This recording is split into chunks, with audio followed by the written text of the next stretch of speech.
Salam sejahtera saudara-saudaraku yang dikasihi Tuhan.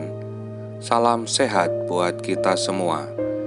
Kembali di program renungan, saya mengajak saudara pada hari ini untuk sejenak membaca Alkitab dan bersaat teduh. Dalam Injil Matius pasal 13 ayat 30 mengatakan, "Biarlah keduanya tumbuh bersama sampai waktu menuai.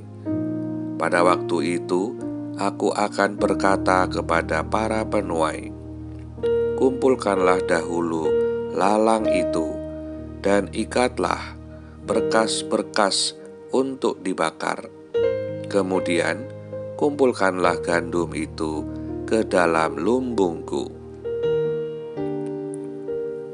Judul renungan: Sampai kapan pandemi berakhir? Saudara-saudaraku yang dikasihi Tuhan, biasanya kalau pertanyaan "sampai kapan" itu muncul, maka sebenarnya kita sudah mulai gelisah dan sudah mulai tidak nyaman. Sampai kapan persoalan ini selesai? Sampai kapan tantangan hidup yang begitu berat berakhir?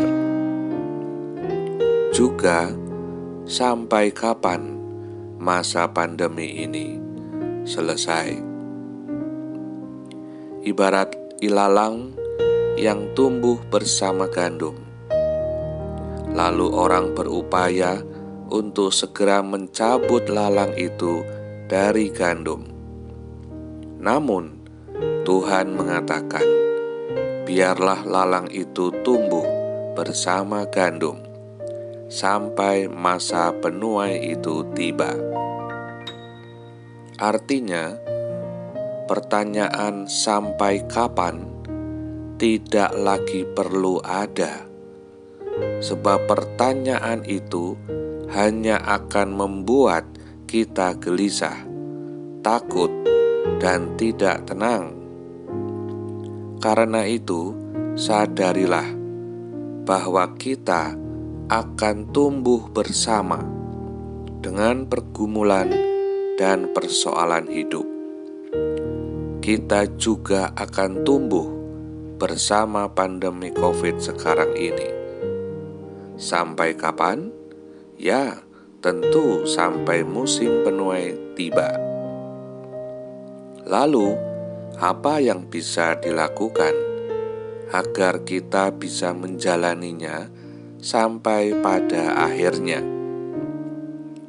Lakukanlah apa yang ada pada kita, yang telah Tuhan karuniakan kepada kita masing-masing.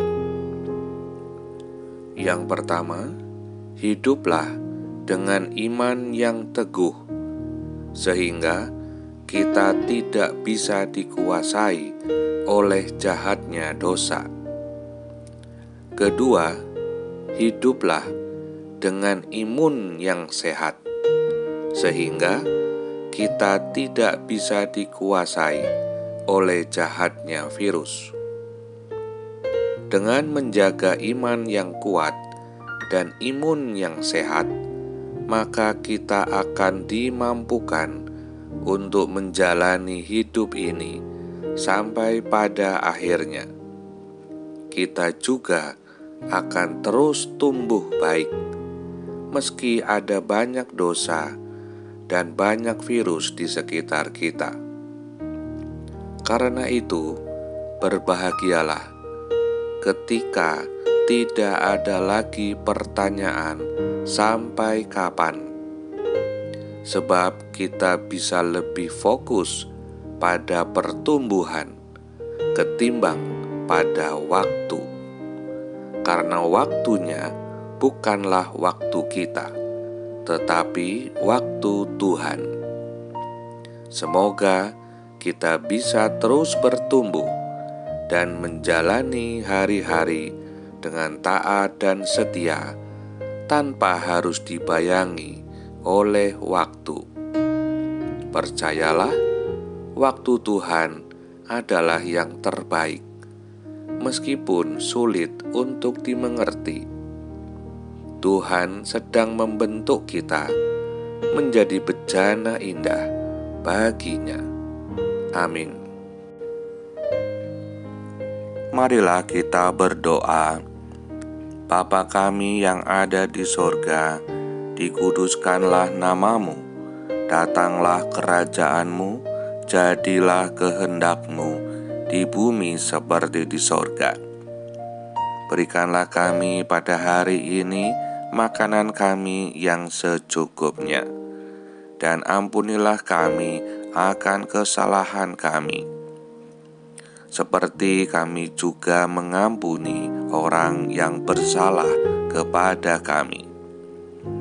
Dan janganlah membawa kami ke dalam pencobaan, tetapi lepaskanlah kami daripada yang jahat.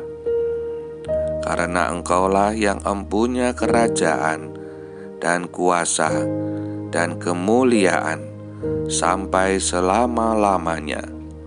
Amin. Semoga damai sejahtera Allah yang melampaui segala akal memelihara hati dan pikiran kita, serta menetapkan langkah-langkah kita. Tuhan memberkati. Tetaplah semangat saudara-saudaraku, dan selamat beraktivitas bersama Tuhan. Sampai jumpa pada renungan berikutnya.